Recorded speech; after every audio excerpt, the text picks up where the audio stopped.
ഇസ്ലാമാബാദും ലാഹോറും ഉൾപ്പെടെ 5 പാകിസ്ഥാൻ നഗരങ്ങളിൽ സ്ഫോടനങ്ങൾ ഉണ്ടായിരുന്നു.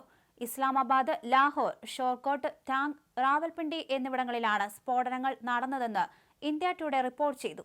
ഷോർക്കോട്ടിലെ റഫീഖി വ്യോമത്താവളത്തിന് സമീപം സ്ഫോടനം നടന്നിട്ടുണ്ട്. റാവൽപിണ്ടി വ്യോമത്താവളത്തിൽ ഇന്ത്യ മിസൈൽ ആക്രമണം നടത്തിയതായും പാകിസ്ഥാൻ സൈന്യം ആരോപിച്ചിട്ടുണ്ട്. ഇതോടെ ഇരു രാജ്യങ്ങളും തമ്മിലുള്ള സംഘർഷം രൂക്ഷമായിട്ടുണ്ട്. തിരിച്ചടി ശക്തമാക്കിയ സാഹചര്യത്തിൽ സൈന്യം ഉടൻ തന്നെ വാർത്താ സമ്മേളനം നടത്തും. ഇന്ത്യ പാക് സംഘർഷം തുടരുന്നതിനിടെ രാജ്യത്തെ 32 വിമാനത്താവളങ്ങൾ മെയ് 15 വരെ അടച്ചിട്ടുണ്ട്. ഇരു രാജ്യങ്ങളും തമ്മിലുള്ള സംഘർഷം അവസാനിക്കാത്ത സാഹചര്യത്തിലാണ് വിമാനത്താവളങ്ങൾ അടച്ചത്. അധംപൂർ, അംബാല, അമൃത്സർ, അവന്തിപ്പൂർ, ഭട്ടിൻഡ, ഭുജ്, ബിക്കാനീർ, ചണ്ഡീഗഡ്, ഹൽവാര, ഹിൻഡോൺ, ജമ്മു, ജയ്സാൽമീർ, ജോധ്പൂർ, കണ്ട്ല, കഗ്ര, കേശോദ്, കിഷൻഗഡ്, കുളു, മണാലി, ലേ, ലുധിയാന, മുദ്ര, നാലിയ, പഠാൻകോട്ട്, പട്യാല, അതുപോലെ പോർബന്ദർ, രാജ്കോട്ട്, സർസാവ, ഷിംല, ശ്രീനഗർ, ഫോയിസ്, ഉത്തർലായ് തുടങ്ങിയ വിമാനത്താവളങ്ങളും വ്യോമത്താവളങ്ങളുമാണ് DGCAയുടെ നിർദ്ദേശപ്രകാരം അടച്ചത്. ഗുജറാത്ത്, രാജസ്ഥാൻ, പഞ്ചാബ്, ജമ്മുകാശ്മീർ എന്നീ സംസ്ഥാനങ്ങളിലെ 26 സ്ഥലങ്ങൾ ലക്ഷ്യമിട്ടാണ് പാകിസ്ഥാൻ മെയ് 9 രാത്രിയിൽ ഡ്രോണുകൾ അയച്ചത്. ഇവയിൽ ഭൂരിഭാഗവും വ്യോമ പ്രതിരോധ സംവിധാനങ്ങൾ തകർത്തെറിഞ്ഞിരുന്നു. അതേസമയം പഞ്ചാബിലെ ഫിറോസ്പൂരിൽ പാക് ഡ്രോൺ ജനവാസ മേഖലയിൽ പതിച്ച് 3 പേർക്ക് പരിക്ക് പറ്റിയിട്ടുണ്ട്.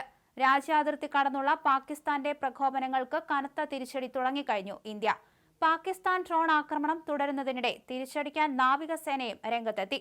ഇന്ത്യൻ യുദ്ധക്കപ്പലുകൾ കറാച്ചി ലക്ഷ്യമാക്കി പുറപ്പെട്ടെന്ന് ദേശീയ മാധ്യമങ്ങൾ റിപ്പോർട്ട് ചെയ്യുന്നു. സൂപ്പർസോണിക് ക്രൂയിസ് മിസൈലുകൾ അടക്കം ഘടിപ്പിച്ച യുദ്ധക്കപ്പലുകൾ കറാച്ചി തുറമുഖം ലക്ഷ്യമിട്ട് പുറപ്പെട്ടെന്നാണ് റിപ്പോർട്ടുകൾ.